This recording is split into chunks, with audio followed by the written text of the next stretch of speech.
Bulletin के आगाज में आपको बताएं कि कराची में 2 हफ्ते के दौरान आग लगने का ये छठा वाकया। जिस फैक्ट्री में आग लगने से 16 मजदूर जाँ बहक हुए, 3 माह बाद इसी फैक्ट्री में दोबारा शोले भड़के। जी हां, बात हो रही है कराची कोरंगी मैरान टाउन फैक्ट्री की, जहां फिर आग लग गई। 4 फायर टेंडर्स की मदद से आग पर काबू पा लिया गया है, जबकि इब्तदाई तौर पर आतिशज़दगी की वजह शॉर्ट सर्किट बताई जा रही है।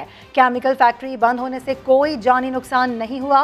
पुलिस ने मुख्तलिफ पहलुओं से तहकीकात शुरू कर दी है। अहम खबर है, एक मरतबा फिर से उसी फैक्ट्री में आग लगी है जिसमें कुछ रोज़ कबल लगी थी और उसका केस भी अभी तक अदालत में है। अभी तक उस पर भी किसी किस्म की कोई कार्रवाई नहीं हो सकी है, हक़ाइक़ सामने नहीं आ सके हैं। और इस मरतबा फिर हमने देखा है कि एक मरतबा फिर से उसी फैक्ट्री में आग लगी है। इब्तिदाई तौर पर आतिशज़दगी की वजह शॉर्ट सर्किट बताई जा रही है। पंजाब में डेंगू के वार थमने का नाम नहीं ले रहे। लाहौर में गुज़िश्ता रोज़ मजीद 5 अफराद जाँ बहक हुए, अमवात की तादाद 118 हो गई। आपको बताएं कि 974 मरीज अस्पतालों में ज़ेरे इलाज हैं। ज़िला इंतज़ामिया के मुताबिक गुज़िश्ता रोज़ लाहौर के 252 मकामात से लार्वा तल्फ किया गया है। पंजाब यहाँ पर डेंगू के वार हैं जो कि थमने का नाम नहीं ले रहे। लाहौर में गुज़िश्ता रोज़ मज़ीद 5 अफराद जान की बाजी हार चुके हैं। अमवात की तादाद 118 हो गई है, जबकि डेंगू के केसेस में मुसलसल इजाफा हो रहा है और 17,000 से ये केसेस अब बढ़ चुके हैं। 974 मरीज़ अस्पतालों में ज़ेरे इलाज हैं। ज़िला इंतज़ामिया के मुताबिक गुज़िश्ता रोज़ लाहौर के 252 मकामात से लार्वा भी तल्फ किया गया है। और अभी आपको बताएं कि खैबर पख्तूनख्वा में मौसम बदलने के साथ मुसलसल तीसरे दिन डेंगू के केसेस में कमी आने लगी है। तस्दीक शुदा केसेस की तादाद 100 से कम हो गई। महकमा सेहत के मुताबिक गुज़िश्ता 24 घंटे में 77 नए केस सामने आए। 50 केसेस पेशावर से रिपोर्ट हुए। सूबे में डेंगू वायरस से मुतासरा अफराद की तादाद 9,969 हो गई है। 70 मरीज मुख्तलिफ अस्पतालों में ज़ेरे इलाज हैं। अब तक 9 अफराद इंतकाल कर चुके हैं। और अभी खबर यह है कि कराची के इलाके लियारी में गैस लीकेज से धमाके में अमवात की तादाद अब 2 हो गई है। बुध को घर में गैस लीकेज से धमाके में एक शख्स जाँ बहक और 7 अफराद जख्मी हुए थे। जख्मियों को अस्पताल मुंतकिल किया गया, जहां झुलसने वाली रशीदा बीबी दम तोड़ गईं। ख्वातीन और बच्चों समेत 6 अफराद अस्पताल में ज़ेरे इलाज हैं।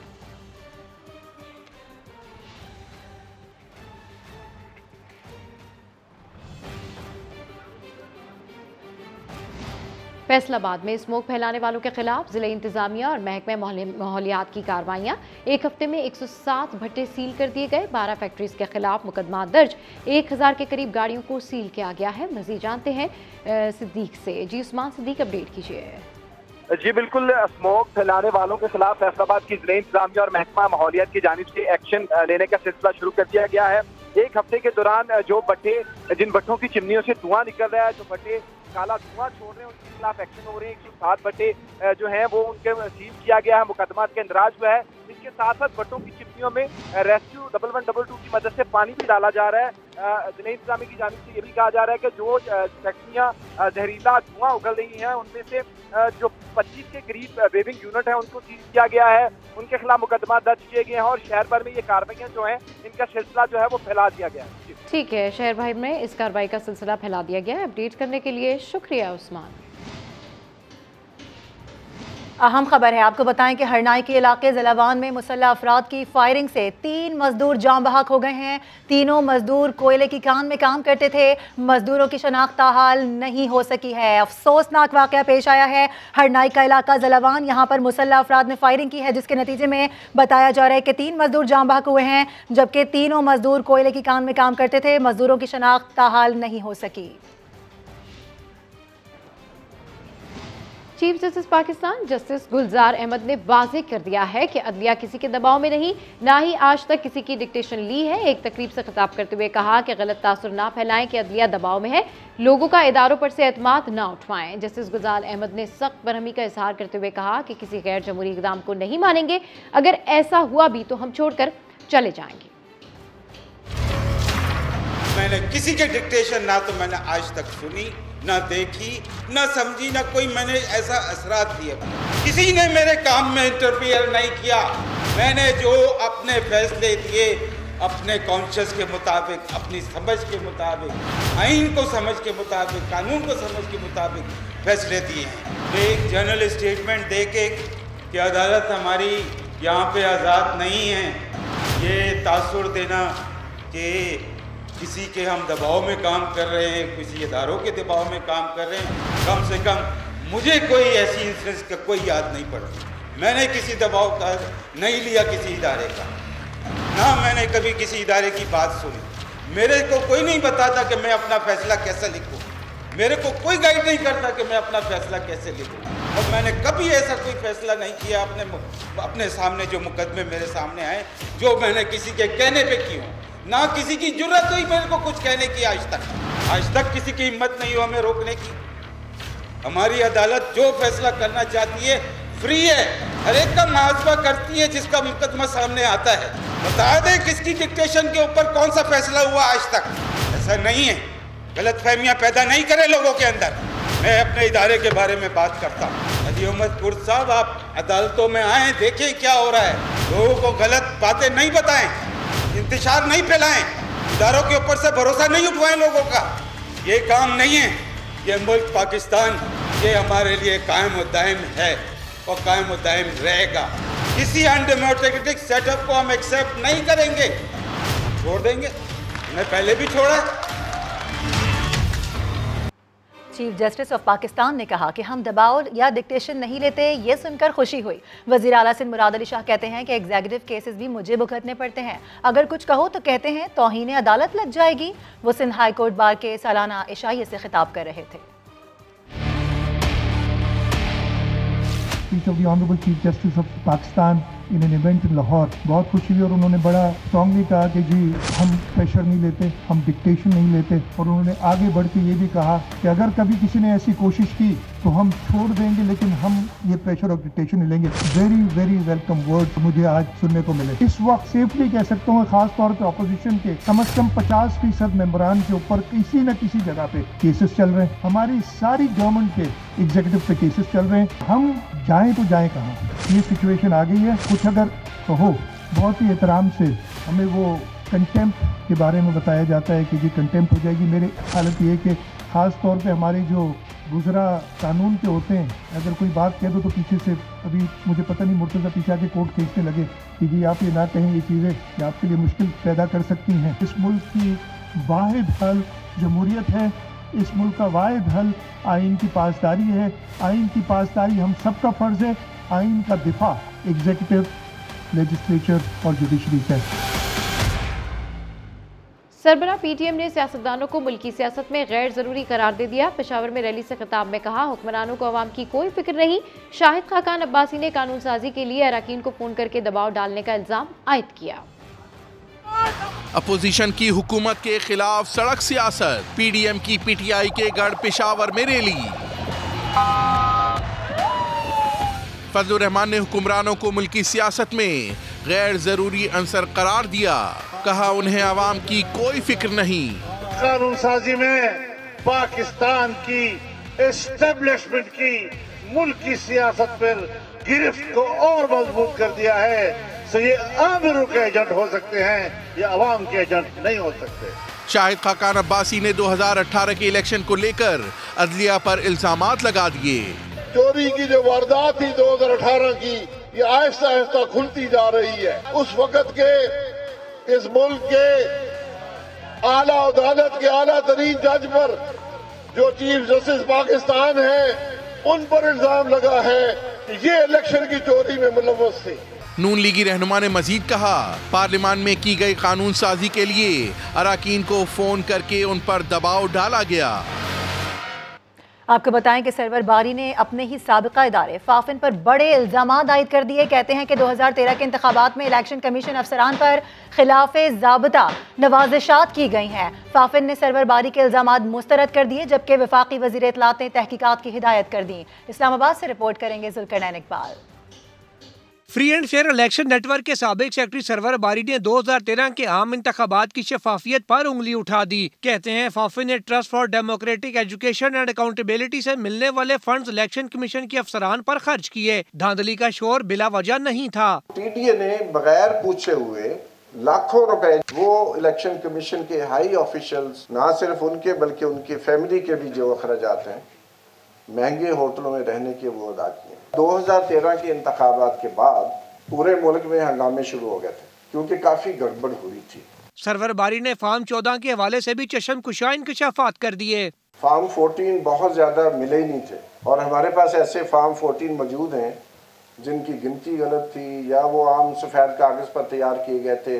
TDA से फाफन को अलग होना पड़ेगा जिसको सारे पैसे मिलते हैं और वो उन पैसों को इस्तेमाल करते हैं ताकि मेंबर ऑर्गेनाइजेशंस को चुप कराया जाए।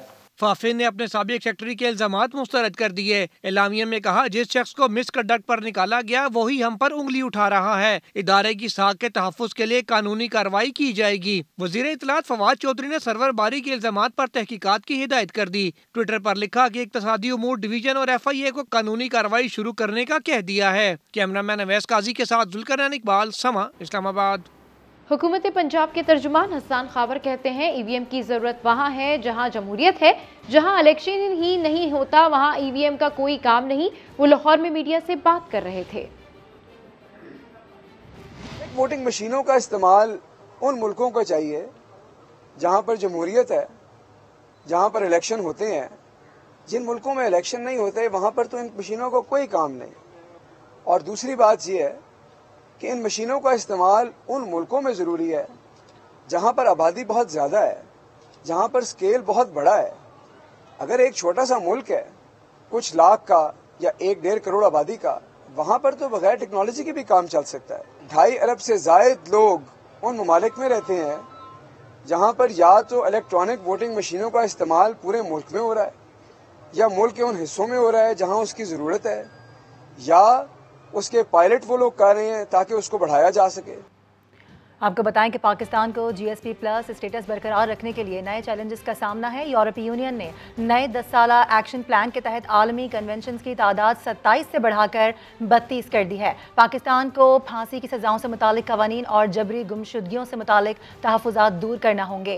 मुशीर तिजारत यूरोपीय यूनियन को मुतमईन करने के लिए जल्द ब्रसल्स का दौरा भी करेंगे। इस्लामाबाद से रिपोर्ट करेंगे शकील अहमद।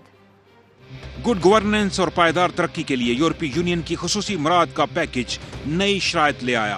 पाकिस्तान को GSP+ स्टेटस बरकरार रखने के लिए मजीद आलमी कवानीन पर अमल करना होगा। 10 साल एक्शन प्लान में अब 27 के बजाय 32 आलमी कन्वेंशन पर अमल दरामद लाजमी करार दे दिया गया। एक्शन प्लान के मुताबिक मुसल्लह तसादुम में बच्चों के हुकूक का तहफ़्फ़ुज़, मुनज़्ज़म जराइम की रोकथाम, माजूर अफराद के हुकूक, लेबर इंस्पेक्शन और माहौलियात का तहफ़्फ़ुज़ भी यकीनी बनाना होगा। यूरोपीय पार्लियामेंट से मंजूरी के बाद नए एक्शन प्लान पर अमल दरामद शुरू होगा। मुशीर तिजारत अब्दुर्रज़ाक दाऊद यूरोपीय ममालिक को मुतमईन करने के लिए ब्रसल्स हेडक्वार्टर्स का दौरा करेंगे।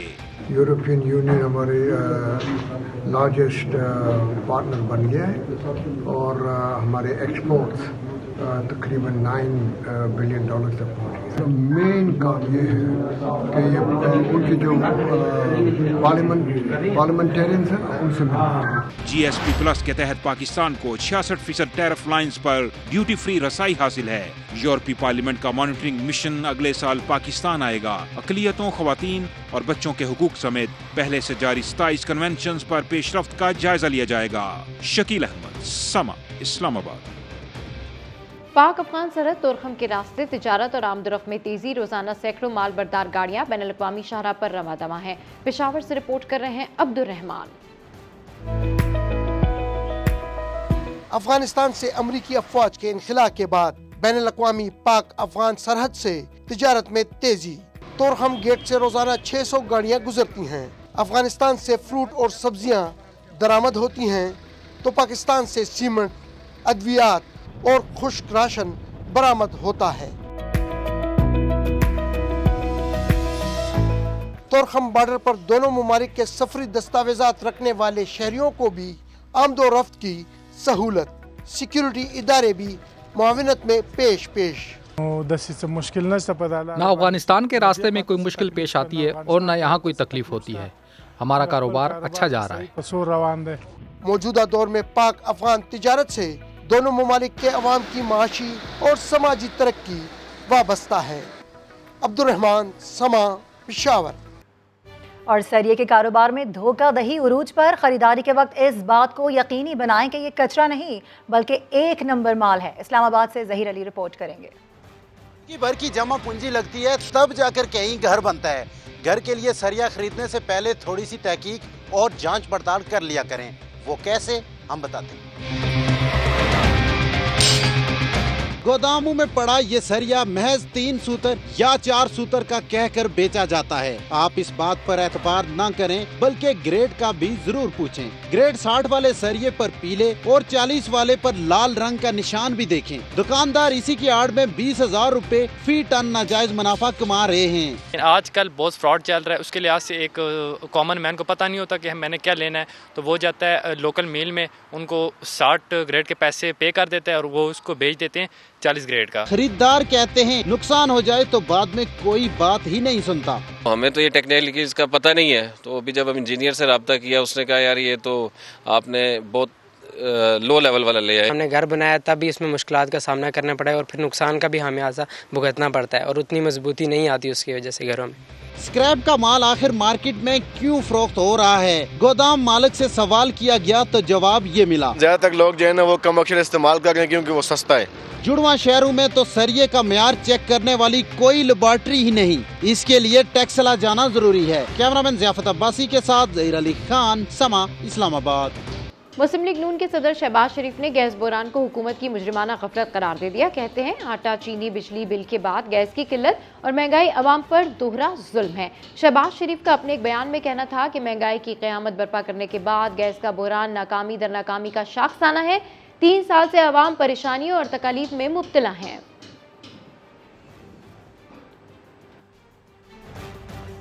और कोयटा में एलपीजी की कीमत में इजाफा, फी किलो कीमत 130 से बढ़कर 230 रुपए किलो हो गई है। शहरियों ने हुकूमत से गैस सप्लाई बेहतर करने का मुतालबा कर दिया। मोहम्मद आतिफ रिपोर्ट करेंगे। कोयटा में सर्दी की शिद्दत बढ़ते ही गैस का बहरान सर उठाने लगा। शहरियों ने घरेलू ज़रूरत पूरी करने के लिए माया पेट्रोलियम गैस पर इन्हिसार शुरू कर दिया। तलब बढ़ी तो दुकानदारों ने एलपीजी की फ़ी किलो कीमत में 100 रुपये इजाफा कर दिया। एलपीजी 230 रुपये किलो के हिसाब से फ़रोख्त की जा रही है। मैं एक गरीब आदमी हूँ, दिहाड़ी कश बंदा हूँ। 540 रुपये मेरा दिहाड़ी है, उसमें ये 2 किलो का गैस मैंने अभी भरवाया, ये तकरीबन 460 रुपये। सिलेंडर फरोश कहते हैं कि 5 माह में छोटे सिलेंडर की कीमत 1250 से 2500, जबकि बड़े सिलेंडर की कीमत 5500 से 11,000 रुपये तक पहुंच गई। मकामी सिलेंडर भी डॉलर रेट पर मिल रहे हैं, इसलिए कीमतों में इजाफा करना पड़ा। ओगरा कह रही है कि आलमी मंडी में जो तेल की कीमतें बढ़ी है, तो भाई अगर आप बाहर से जब इंपोर्ट करते हो बेशक वो बढ़ती है तो फ़र्क नहीं है, जो पाकिस्तान का जो अपना पैदावार है आप उसको क्यों डॉलर के हिसाब से देते हो कंपनियों को? शहरियों ने हुकूमत से मुतालबा किया है कि सर्दियों में गैस की सप्लाई बेहतर बनाए ताकि इनकी मुश्किलात कम हो सकें। कैमरामैन जफ़र बलोच के साथ मोहम्मद आतिफ, समा, कोयटा। गुजरांवाला की यूनियन कौंसिल 56 मिसाइल का गढ़ बन गई। आवारा कुत्तों की भरमार ने शहरियों का जीना मुहाल कर दिया है। बिजली के लटकते तार और गंदे पानी की वजह से इलाका मकीन परेशान है। अहवाल जानते हैं मकीन की जुबानी। मेरा नाम कामरान खालिद भट्ट है। मैं गुजरांवाला यूनियन कौंसिल 56 का रहायशी हूँ। इस यूनियन कौंसिल की जो आवाम है उनको गैस की लोड शेडिंग का जो है वो तोहफा दिया जा रहा है। सफाई का निज़ाम है वो भी इंतहाई नाकस है।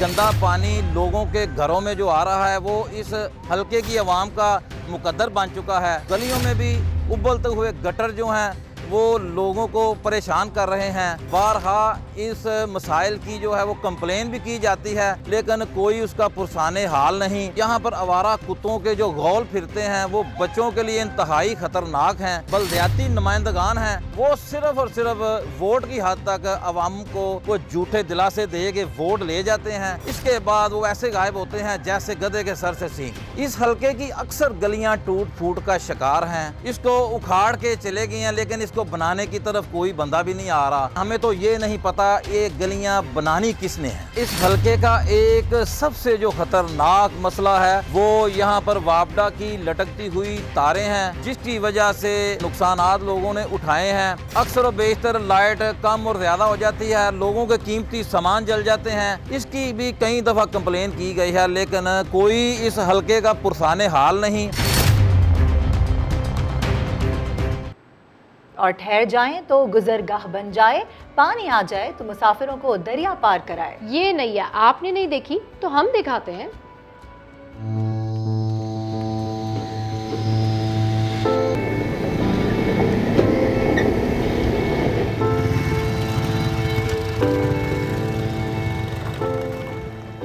कश्तियों का पुल।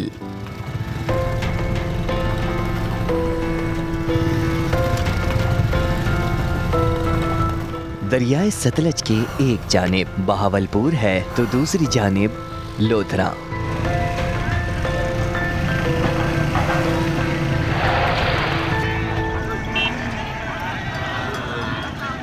ये जो कश्तियों का पुल है इसको हम बचपन से ही देखते आ रहे हैं और हमें ये याद नहीं है कि ये पहली दफ़ा किसने बनाया और कब बना था ये। बहरहाल ये ज़रूर बात है कि ये जो पुल बनाया गया है इनको देखकर यूँ ख्याल आता है और जो सुना भी जाता है कि ज़रूरत ईजाद की माँ है। तो ज़ाहिर बात है जब पानी चला तो उस वक्त कश्तियाँ चला करती थी और जब पानी कम होता गया तो साथ ही साथ में जिनसे कश्तियों के पुल बन गए।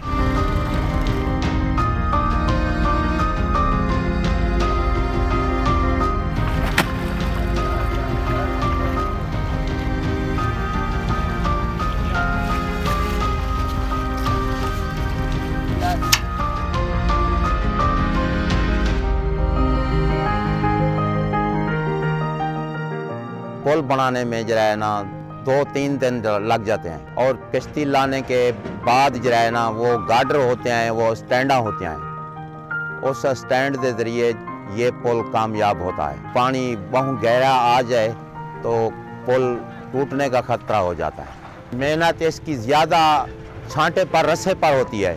रस्से जब पूरे कसे हुए ना हो या अगर रस्से ढीले हो तो वो पुल कामयाब नहीं होता, पुल टूट जाता है।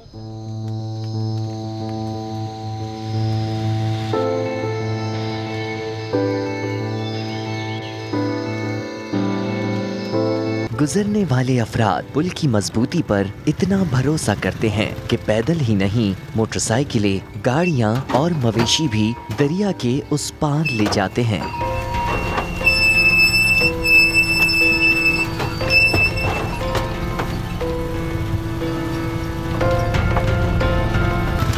ना सिर्फ दो इलाकों को बल्कि ये दो डिस्ट्रिक्ट को भी मिलाता है, यानी कि डिस्ट्रिक्ट बहावलपुर और डिस्ट्रिक्ट लोधरा के लोग जो उनसे इस पुल से मुस्तफीद होते हैं। और अगर ये पुल ना हो तो इस तो फिर इसके लिए इधर के लोगों को जो तकरीबन को 30 किलोमीटर का सफ़र तय करके जाना पड़ता है। जो पुल बनाया गया है मुल्तान रोड के ऊपर कि अगर पानी ज़्यादा हो तो ये 15 से 16 कश्तियाँ का पुल बन जाता है। और इसी तरह जैसे जैसे पानी कम होता है उसी हिसाब से कश्तियाँ भी कम हो जाती हैं। 4-4, 5-5 कश्तियों पर ये पुल बन जाता है।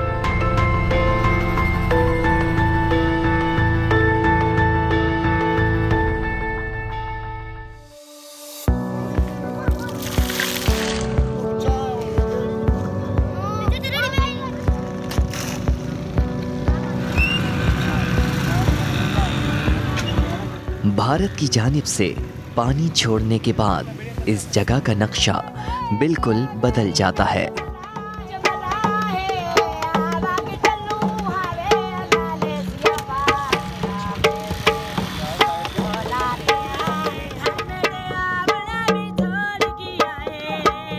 बहुत ज़्यादा पानी आ जाता है तो फिर वो उन कश्तियों को हटाकर पुल को हटाकर फिर कश्ती के ज़रिए ही आमदोरफ्त का सिलसिला जारी रखा जाता है।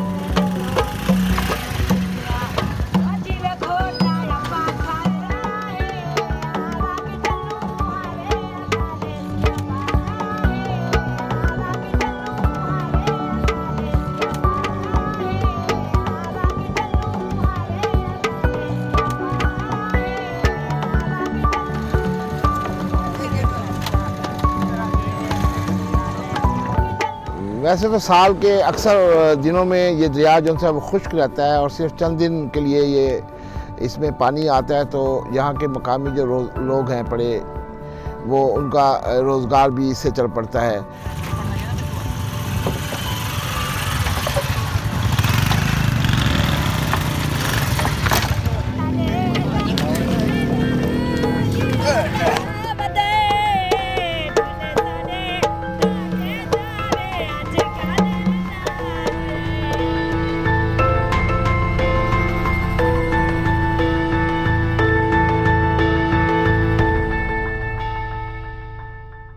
आपको बताएं कि लाहौर में फिजाई आलूदगी का राज बरकरार है। बागों का शहर एक बार फिर दुनिया भर में फिजाई आलूदगी के लिहाज से पहले नंबर पर आ गया। शहरी मुख्तलिफ बीमारियों का शिकार होने लगे हैं। महकमा माहौलियात आलूदगी कंट्रोल करने में बेबस दिखाई दे रहा है। मजीद बता रही हैं समा की नुमाइंदा आयशा आता।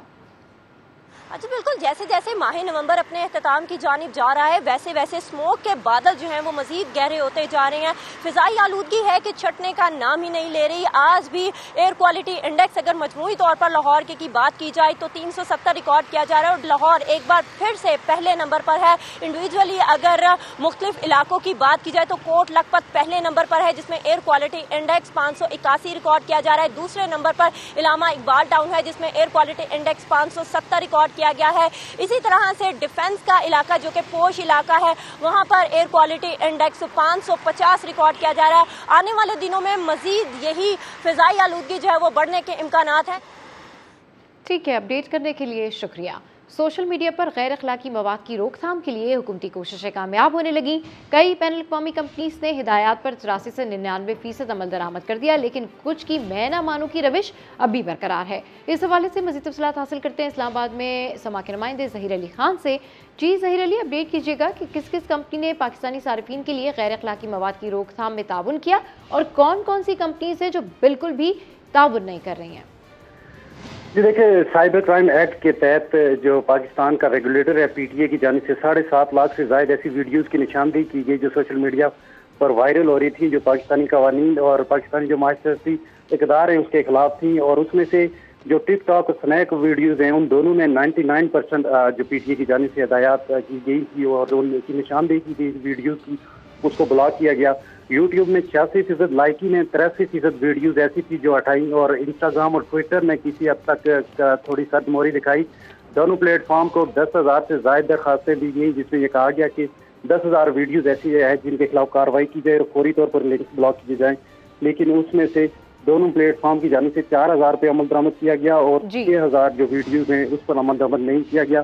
फेसबुक की जानिब से 53% फौज वीडियोस को ब्लॉक किया गया और मजमूई तौर पर 9 लाख से ज़ायद ऐसी एप्लीकेशन थी, ऐसी वीडियोस की निशानदेही की गई थी जिसको वायरल होने से रोका जाए। और उसमें से मजमूई तौर पर 98% प्लेटफॉर्म ने अमल दरामद किया और जिनकी जानिब से अमल दरामद करने के लिए शुक्रिया।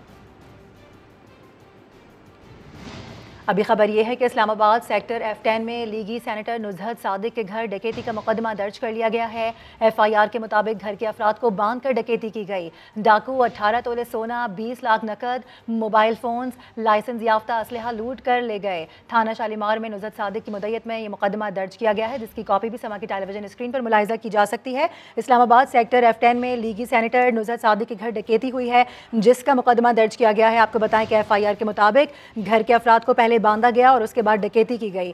डाकू 18 तोले सोना, 20 लाख नकद, मोबाइल फोन्स और लाइसेंस याफ्ता असलहा लूट कर फरार हो गए। खयूब पार्क को रावलपिंडी में कौन नहीं जानता, लेकिन उसी के अंदर एक मोजाती बाग भी है जिसके बारे में बहुत कम लोग जानते हैं। यहाँ दिन को रंग बिरंगे फूल बहार दिखाते हैं तो रात के वक्त रोशनियों की चकाचौंध इस बाग को दिलफरेब मंजर में तब्दील कर देती है। उमर आसिफ की रिपोर्ट में मजीद जानते हैं। अयूब पार्क में 1 लाख मुरब्बा फीट के रकबे पर मुहित मेरिकल गार्डन, जिसका दाखिली दरवाजा तो खूबसूरत है ही, इसके अंदर 93 अक़साम के मुख्तलिफ फूल भी मौजूद हैं। मेरिकल गार्डन की बारादरी किसी शाही बाग की याद दिलाती है। बारादरी की छत पर नक्शो निगार भी सयाहों का दिल मोह लेते हैं। आप इतना रिलैक्स फील करते हैं, इतना आप खुश होते हैं यहाँ पर आके। और मेरिकल गार्डन की अगर हम बात करें तो ये दिन के टाइम मेरिकल गार्डन है, रात के टाइम ये ग्लो गार्डन है। बच्चों के लिए पिकनिक के लिए बहुत ही अच्छी जगह है और नेचुरल चीजें हैं, फूल हैं। पार्क के इंचार्ज कर्नल रिटायर्ड मोहसिन के मुताबिक इसकी रौनकें बहार के मौसम में मजीद दिलफरेब हो जाएंगी। मार्च में अगर आप आएंगे तो उससे रिलेटेड जितने फ्लावर्स हैं उनको यहाँ पे जो है हम उनकी सैपलिंग्स ला के और उनको हम यहाँ पे प्लांट कर देते हैं। इस बाग की असल खूबसूरती रात के वक्त सामने आती है जब रंग बिरंगी रोशनियाँ इसके रंगों को मजीद चार चांद लगा देती हैं। कैमरामैन जुल्फिकार अली के साथ उमर आसिफ, समा, रावलपिंडी। बुलेटिन से फिलहाल इतना ही। हर खबर के लिए विजिट कीजिए हमारी वेबसाइट sama.tv। इसके अलावा आप हमें फेसबुक और ट्विटर पर भी ज्वाइन कर सकते हैं। एक ब्रेक के बाद आपसे मिलेंगे हेडलाइंस के साथ। देखते रहिए समा।